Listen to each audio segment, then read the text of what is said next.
In wars, we think the real weapons are missiles, tanks, armies. But for decades, intelligence agencies have used another weapon. A weapon that doesn't explode, a weapon that doesn't make a sound, a weapon that does not destroy buildings. It destroys people, it makes people disappear, it erases people from public life, it leaves a secret.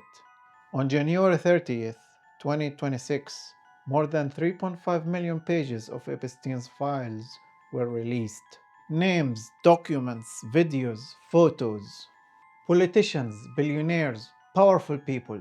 The world was asking the same questions. Who was named in the files? What was inside the files? And what was still being hidden from the public? Analysis, theories, investigations, intelligence links, sex trafficking, powerful networks. And then something happened. Something that changed every headline overnight. On February 28th, the focus of the world shifted to Iran. Was that a coincidence? Let's uncover the details together and stay with us until the end to draw the features of the shadows. Welcome to the Nosy with Majid Badran.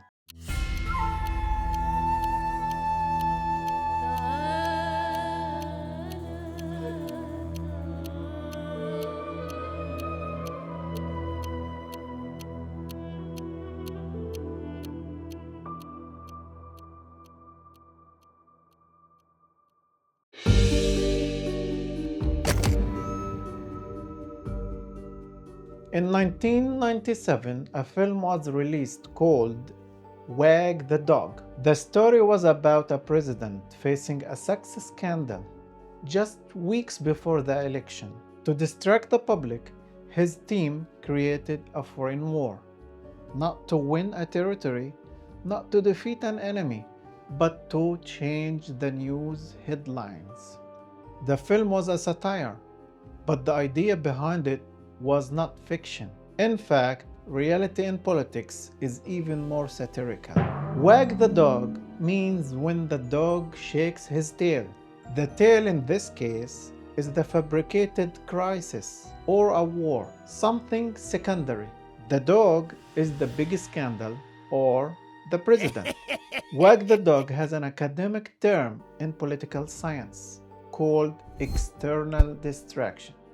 External distraction strategy describes a situation when a government facing serious problems internally tries to shift the public attention towards a crisis outside the country. Sometimes it is a diplomatic crisis, sometimes a security threat, sometimes a sudden international confrontation.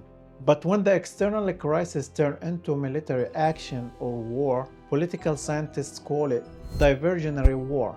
The definition of diversionary war in political science is a war started or escalated by leaders in order to distract public attention from problems at home.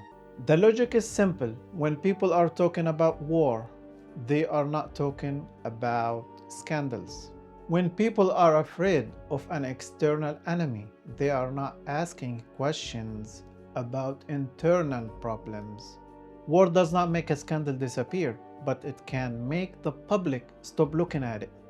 Wars are not only fought to redraw maps, they are also fought to rewrite news headlines. For example, in 1998, President Bill Clinton ordered missile strikes in Sudan and Afghanistan just days after his testimony in the Monica Lewinsky scandal. Critics at the time called it a classic external distraction move to shift public attention. Now consider this timeline. On January 30th, 2026, the US Department of Justice released more than 3.5 million pages of documents connected to the Epstein's investigation. By late February, the pressure was increasing, not decreasing. The Epstein story was reaching its peak. Suddenly, on February 28, 2026, the global news cycle shifted to one story: Iran war. Google search trends show that searches for Epstein's files suddenly collapsed at the exact moment war coverage took over headlines. Wars don't just destroy countries. Sometimes wars bury stories.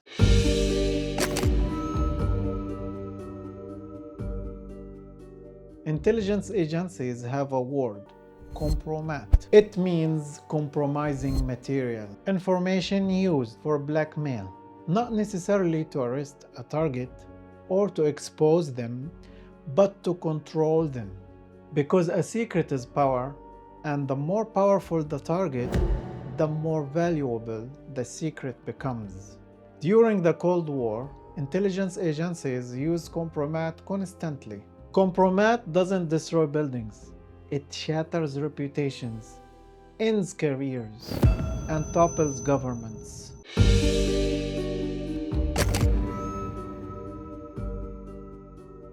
Jeffrey Epstein was presented as a billionaire financier. Epstein had an access to presidents, billionaires, royal families, politicians. The real mystery was not just his massive fortune and its unknown source, but also why so many powerful people were connected to him. According to court documents and witness testimonies, these properties weren't just luxury homes, they were surveillance outposts with hidden cameras planted in every corner. In intelligence terminology, this has a name: a honey trap. A honey trap is an intelligence operation where a target is drawn into a compromising situation, recorded, and later controlled through blackmail. This was no accident. Epstein's operation had the clear, calculated structure of a professional blackmail network.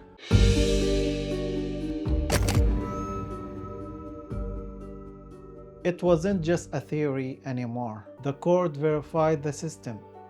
The victims gave their testimonies. The evidence was undeniable. This started back in 2006. Epstein was arrested, but in 2008, he reached a controversial plea deal that let him walk free. Then came 2019, Epstein was arrested again, but weeks later, he was found dead in his cell. The official cause: suicide. In 2021, his partner, Ghislaine Maxwell, was convicted and sentenced to 20 years in prison. Prince Andrew, accused by Epstein victim Virginia Giuffre, was stripped of his royal titles, then settled the case out of court to silence the scandal. But then the silence became permanent. In 2025, Virginia Giuffre, the woman who challenged the prince, was found dead. Virginia Giuffre was not the first to fall silent. Back in 2022, Jean-Luc Brunel, the man who knew Epstein's dark secrets, was also found dead in his prison cell. What a coincidence! Who would believe that everyone with sensitive information suddenly decides to take their own life? This is not only death, this is a deliberate erasing of a network.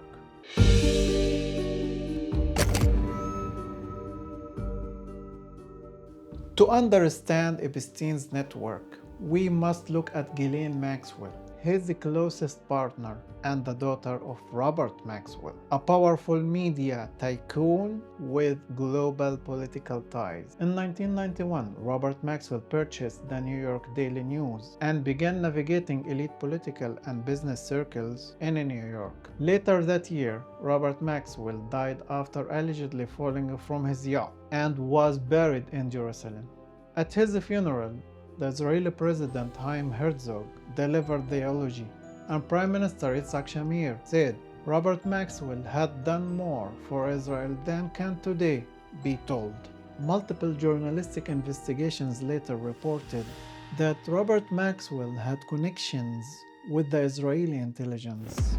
Following her father's death in 1991, Ghislaine Maxwell moved to New York. In the heart of the elite circle, she met Jeffrey Epstein and introduced him to influential people. This gave Epstein something more valuable than money: access, access to political leaders, to billionaires, and intelligence figures. His network already included Leslie Wexner, who gave him power over his fortune. And later, Ehud Barak, the former Israeli prime minister, caught visiting Epstein's residence. When federal agents raided Epstein's properties, they found an archive, hard drives, photographs, and documents, an archive of powerful people in a secret network. Recorded information is leverage. It's a blackmail material. This was an operation built on access, surveillance, and secrets.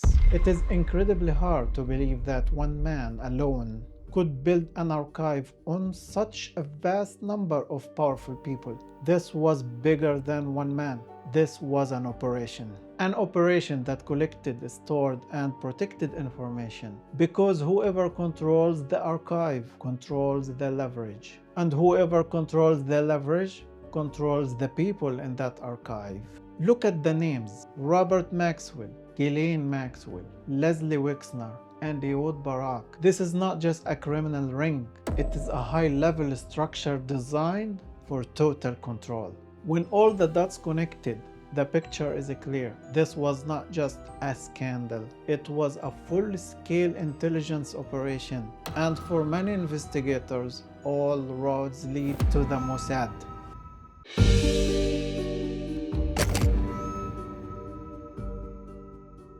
In politics, actions matter more than speeches. During his presidency, Donald Trump made several key decisions in the Middle East.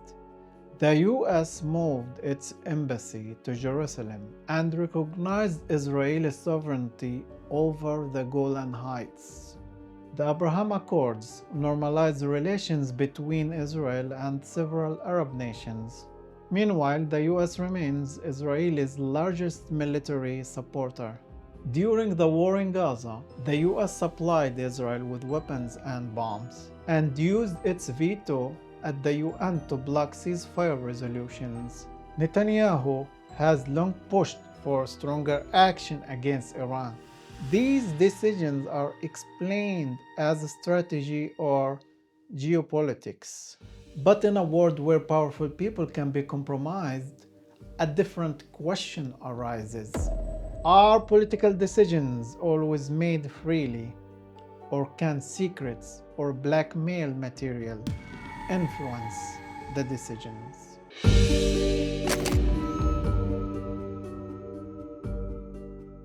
Jeffrey Epstein is dead.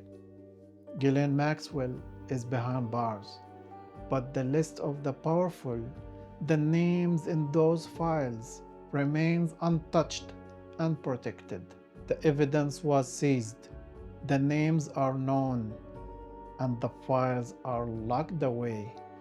The truth exists, but it is kept in the shadows, far from the public eye. We are told that power comes from votes, but history reveals a darker truth. The ultimate weapon in politics is not a missile, it is a secret. A missile can wipe a city off the map, but a secret can enslave a president. Power is not sitting on a throne. True power is a file containing the secrets of those who sit on the thrones.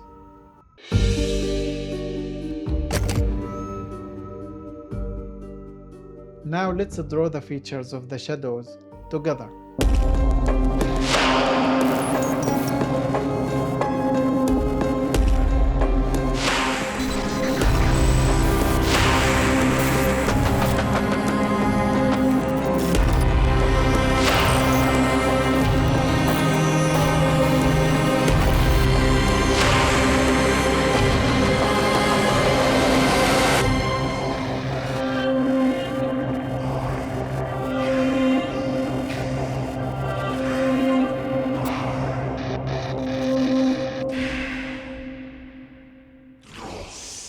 Check the references below.